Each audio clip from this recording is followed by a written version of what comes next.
Sir অসমৰ মুখ্যমন্ত্ৰীয়ে অসমৰ 818 গৰাকী যি যুৱ লেখক আছে তেওঁলোকে বঁটা পোৱাৰ সময়ত তেওঁ এটা ভাষ্য প্ৰদান কৰিছিলে যে যদি এই লেখকসকলে তেওঁলোকৰ লেখনিৰ দ্বাৰা জুই নুমুৱাব নোৱাৰে তেন্তে জ্বলোৱাৰো চেষ্টা কৰিব নালাগে এই বিষয়ে আপুনি কি কয় কিমান গৰাকীক দিছে পুৰস্কাৰ দিছে যুৱ পুৰস্কাৰ 818 গৰাকী 818 গৰাকী যুৱ পুৰস্কাৰ দি 818 গৰাকী ব্যক্তিক যুৱ পুৰস্কাৰ দি মুখ্যমন্ত্ৰীয়ে কালি তেওঁলোকক পৰামৰ্শ দিছে গ্ৰন্থমেলত মোৰ প্ৰশ্নটো হ'ল যে লেখক সাহিত্যিক কবি তেওঁলোকে লেখকসকলে মুখ্যমন্ত্ৰীৰ শ্ৰুতলিপি লৈ তেওঁলোকে তেওঁলোকৰ লেখা লিখিব নেকি তেওঁলোকে সাহিত্য চৰ্চা কৰিব নেকি যদিহে তেওঁলোকে ক্ষমতাত থকা ব্যক্তিৰ অৰ্থাৎ মুখ্যমন্ত্ৰীয়ে হওক মন্ত্ৰীয়ে হওক বা অন্যান্যসকলে হওক তেওঁলোকে যদি তেওঁলোকৰ শ্ৰুতলিপি লৈ তেওঁলোকে যদি লিখিবলৈ যায় তেতিয়াহ'লে লেখক হিচাপে তাৰ যিটো প্ৰথম যিটো চৰ্ত সেই প্ৰথম চৰ্তটোৱে তেওঁলোকে অমান্য কৰা হ'ব প্ৰথম চৰ্তটো কি প্ৰথম চৰ্তটো হৈছে যে এজন লেখকে তেওঁৰ এটা ভিতৰৰ পৰা এটা তেওঁ কিবা এটা বস্তু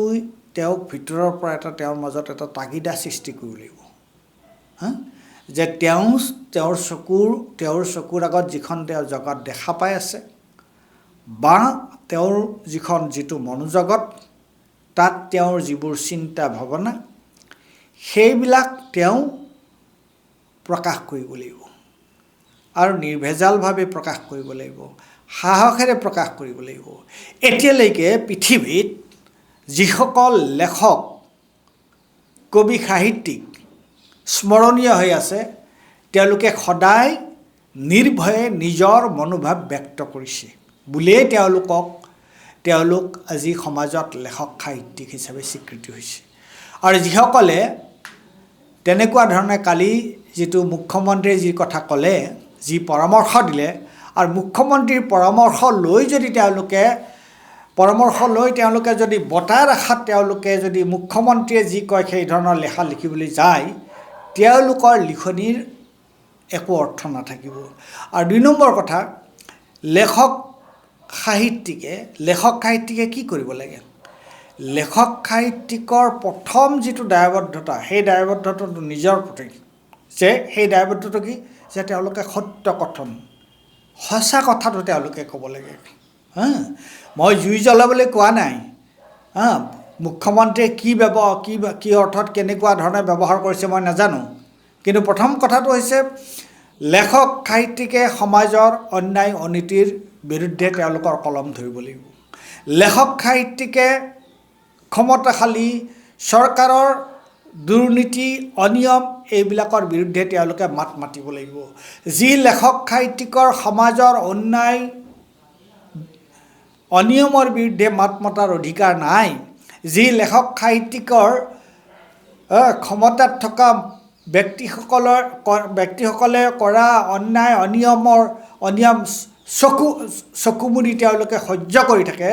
তেওঁলোক লেখক সাহিত্যিক হোৱাৰ যোগ্যই নহয় গতিকে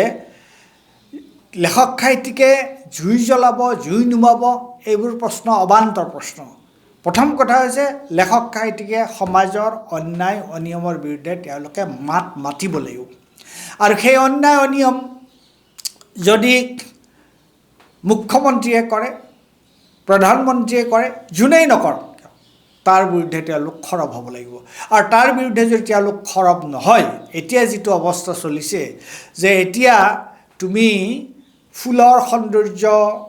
নদীৰ সৌন্দৰ্য সাগৰৰ সৌন্দৰ্য এইবোৰো লৈ পেলাই এইবোৰ সৌন্দৰ্যক লৈ পেলাই যদি কোনোবাই কবিতা লিখিবলৈ যায় যি সময়ত সমাজত এই ধৰণৰ অনিয়ম অনীতি চলি আছে যি সময়ত ভাৰতীয় জনতা পাৰ্টিয়ে মুখ্যমন্ত্ৰী হিমন্ত বিশ্ব শৰ্মাই এছাম মানুহক সদায় অৱজ্ঞা কৰি আছে ধৰ্মীয় সংখ্যালঘু সম্পৰ্কত যাহ তাহ কথা কৈ আছে, সাংবিধানিক প্ৰমূল্যৰ বিৰুদ্ধে গৈ পেলাই মাত মাতি আছে, মানুহৰ মাজত বিভাজন সৃষ্টি কৰাৰ কথা কৈ আছে, এইবোৰ যদি লেখক সাহিত্যিকে নহয়, লেখক সাহিত্যিকৰ মূল কথাটো কি? লেখক সাহিত্যিকৰ মূল কথাটো হৈছে মানৱতা। মানৱতাক তেওঁলোকে আটাইতকৈ ওপৰত ঊৰ্ধত তুলি ধৰিব লাগিব।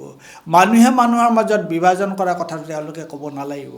আৰু এই কামটো কৰি আছে, বৰ্তমান চৰকাৰখনে এই কামটো কৰি আছে, আৰু ইয়াৰ নেতৃত্ব দিছে আমাৰ মুখ্যমন্ত্ৰীগৰাকীয়ে। গতিকে মুখ্যমন্ত্ৰীৰ এই যিবোৰ নক'বলগীয়া কথা মুখ্যমন্ত্ৰীয়ে যি কৈ আছে, নকৰিবলগীয়া কাম যি মুখ্যমন্ত্ৰীয়ে কৰিছে, তাৰ বিৰুদ্ধে যদি লেখক সাহিত্যিক নীৰৱ হৈ থাকে, তেনেহ'লে সেই লেখক সাহিত্যিকৰ নিজকে লেখক সাহিত্যিক বুলি কোৱাৰ কোনো অধিকাৰ নাই।